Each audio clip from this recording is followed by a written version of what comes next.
It's been a long road for six-year senior and transfer LaMarcus Gibson. After two prior visits to bowl games, Gibson is finally getting an opportunity to get out on the football field and help out his team. Just thinking about the whole journey. I mean, starting from my freshman year, having an injury and not playing in the Sugar Bowl, and last year not getting to play in the New Orleans Bowl. 2 games before we go to the New Orleans Bowl, I break my leg. Even after all of the setbacks in his career, Gibson stayed driven, and this year has played in all 12 games at linebacker and totaled 50 tackles.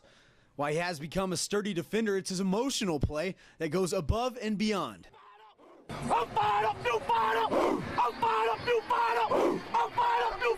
What might be driving Gibson is the fact that he has been given another chance. Man, it was hard. It was hard not to be out there. It was so hard to not be out there with my team, knowing that, I'm a contributor. So, knowing that I could be out there helping my team win, if not even making plays, just giving them an emotional boost, to keep them in the game. And it's hard to do that from the sideline. Well, Saturday at 11 a.m., Gibson won't have to miss another opportunity from the sidelines.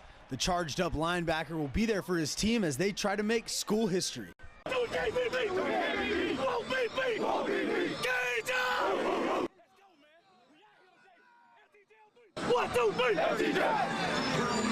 Fighting out of Lafayette, Louisiana, Dustin the Diamond Poirier.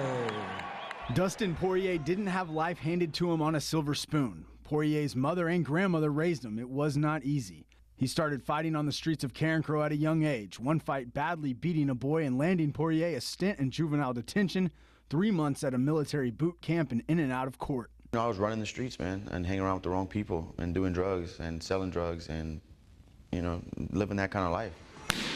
I'm sure I would be in jail right now. When I started training, I just kind of left all that alone and started focusing on something. And that's just all I think all I needed was something to love and want to be the best at. And when I found it, man, I fell in love with it. Fighting led Poirier to troubled ways, but it's propelled him into a new beginning, a passion that has brought him to great heights at just 23 years old, pulling him out of a dark place and putting him on the path to greatness. The goal is to build a legacy and build an empire and have a savings account and my kids to go to college in the future and build a house in the future and be a world champion. It's to build a legacy and to build something that nobody can take away from me from fighting. Dude, fighting has changed my life. I probably would be in jail or dead by now if it wasn't for fighting.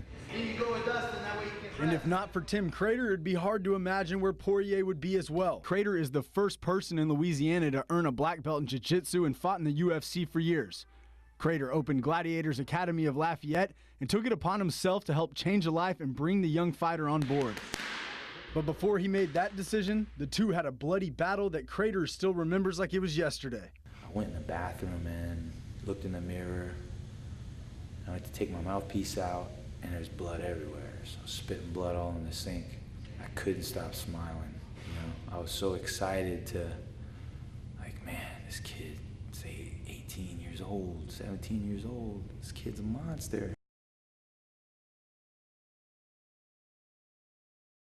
Well, guys, it's been nearly a half decade since I've played ball, but I'm here today for trials to see if I can make it with the big boys in Canada. I was in high spirits, ready to take on the world and sign my contract with Calgary. Here I come, Canada, I can do this. Ricky Williams came out of retirement and he just finished his 11th NFL season. Boy, was I wrong. The vertical jump was first. It's been a while since I've done a vertical. Probably pull a groin here.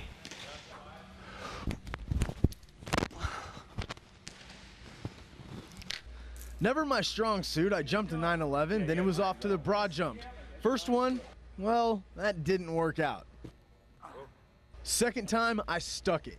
At this point, I'd say my confidence was pretty high. I was feeling good about myself.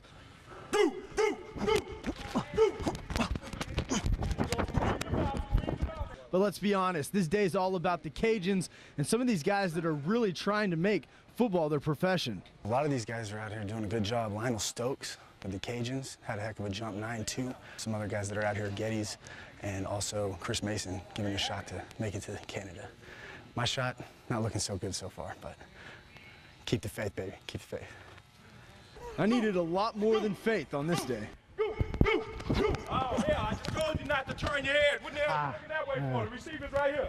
Let's go. Set. The door to my professional career still closed, so I head back to the studio with a slight gimp. The cleats up for now, and I'll just go back to my day job and call it like I see it. I'm officially retired, sports fans.